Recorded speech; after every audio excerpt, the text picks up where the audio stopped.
Hi friends, நம்ம channel பார்த்துட்டு இருக்கறவங்களுக்கு என்னோட அன்பான வணக்கம். நம்ம இன்னைக்கு சூப்பரான டேஸ்ட்ல எக் மக்ரோனி எப்படி செய்யறதுன்னு தான் பார்க்க போறோம். வாங்க பார்க்கலாம். இத செய்யிறதுக்காக நம்ம இப்போ மக்ரோனியை வேக வைக்க போறோங்க. அதுக்காக ஒரு பாத்திரத்துல 2 கிளாஸ் அளவு தண்ணியை சூடு பண்ணி வச்சிருக்கேன். இது கூடவே இதுக்கு தேவையான அளவு உப்பு, கொஞ்சம் எண்ணெயை சேர்த்துக்கிறேன். நம்ம சேர்த்திருந்த தண்ணி நல்லா கொதிக்கவும் நான் 1 கப் அளவுக்கு மக்ரோனி எடுத்துக்கிறேங்க. அதை இது கூட சேர்த்துக்கலாம். இதை நல்லா வேக வச்சு எடுத்துக்கோங்க. நம்ம சேர்த்திருந்த மக்ரோனியை நான் இந்த அளவுக்கு நல்லா வேக வச்சு எடுத்துக்கிறேங்க. இப்போ நம்ம முட்டையை மட்டும் தனியாக வறுத்து எடுக்க போகிறோங்க. அதுக்காக நான் 1/2 டீஸ்பூன் அளவுக்கு எண்ணெய் சேர்த்துக்கிறேன். பேனில் எண்ணெய் நல்லா சூடானது இதில் 2 முட்டையை உடச்சி ஊற்றிக்கிறேன்.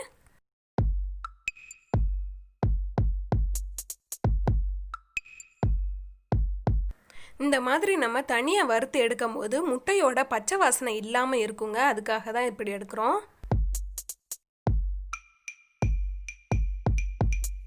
முட்டையை நம்ம உடச்சி ஊற்றுனதும் இதை உடனே கலந்து விட்டுறாதீங்க. ஒரு நிமிஷம் அப்படியே வச்சுருங்க. அப்போ தான் நம்மளுக்கு பெரிய பெரிய பீஸாக கிடைக்கும். உங்களுக்கு பெரிய பீஸ் வேண்டாம், பொடி மாஸ் மாதிரி சின்ன சின்னதாக வேணும் அப்படின்னா நீங்கள் உடனே கலந்து விட்டுருங்க. இந்த முட்டைக்கு தேவையான உப்பை நான் சேர்த்துக்கிறேங்க. இது கூடவே 2 பிஞ்ச் அளவுக்கு மிளகுத்தூளையும் தூவி விட்டுக்கிறேன். இதில்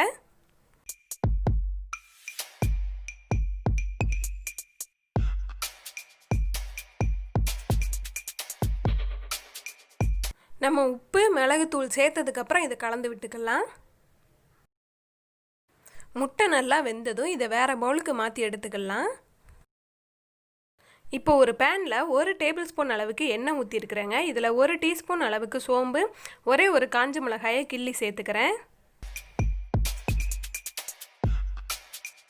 இது கூடவே ஒரு பெரிய வெங்காயத்தை சின்ன சின்னதாக கட் பண்ணி வச்சுருக்கிறேங்க. இந்த மாதிரி நீல வாக்கில் அதையும் இதில் சேர்த்துக்கலாம். நம்ம சேர்த்துருந்த வெங்காயம் ஜஸ்ட்டு கலர் மாறுற வரைக்கும் வதங்கினா போதும், ரொம்ப வதங்க வேண்டாங்க. இதை செய்கிறதுக்கு தேவையான உப்பு நம்ம சேர்த்துக்கலாங்க.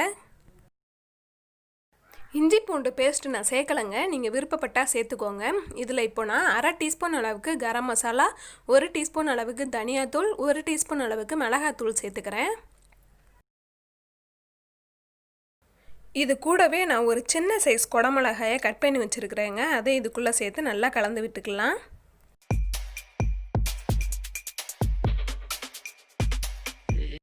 மசாலாவோட பச்சை வாசனையெல்லாம் நல்லா போகிற வரைக்கும் கலந்து விட்டுருங்க.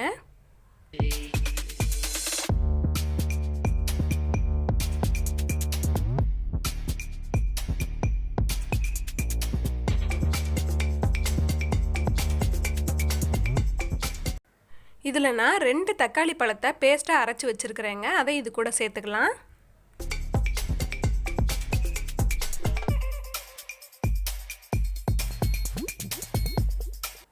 நம்ம தக்காளி பேஸ்ட்டு சேர்த்ததும் இதை நல்லா கலந்து விட்டுட்டு இதோட பச்சை வாசனை போகிற வரைக்கும் இதை வேக வச்சிடலாங்க.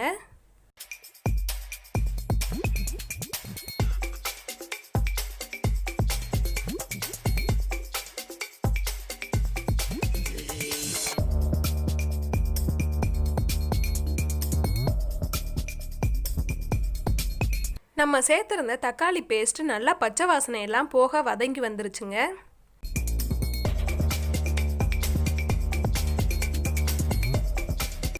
இப்போ நம்ம வேக வச்சுருந்த மக்ரோனியை இதில் சேர்த்துக்கலாங்க. மசாலா எல்லாம் நல்லா கோட் ஆகிற மாதிரி இதை ஃபுல்லாக கலந்து விட்டுக்கலாம்.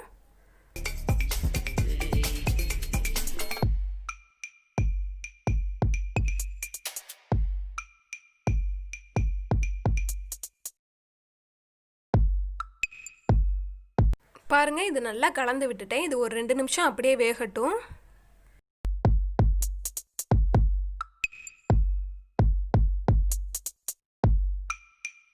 ரெண்டு நிமிஷம் ஆகிருச்சுங்க. இப்போ நம்ம முதல்ல வறுத்து எடுத்திருந்த முட்டையை இது கூட சேர்த்து நல்லா கலந்து விட்டுக்கலாம்.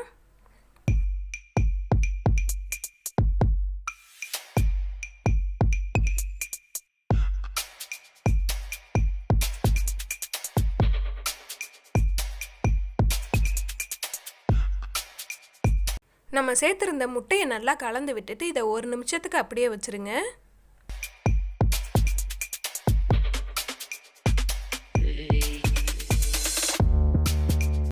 அவ்வளோதான், நம்மளோட டேஸ்டான எக் மக்ரோனி ரெடி ஆகிருச்சு.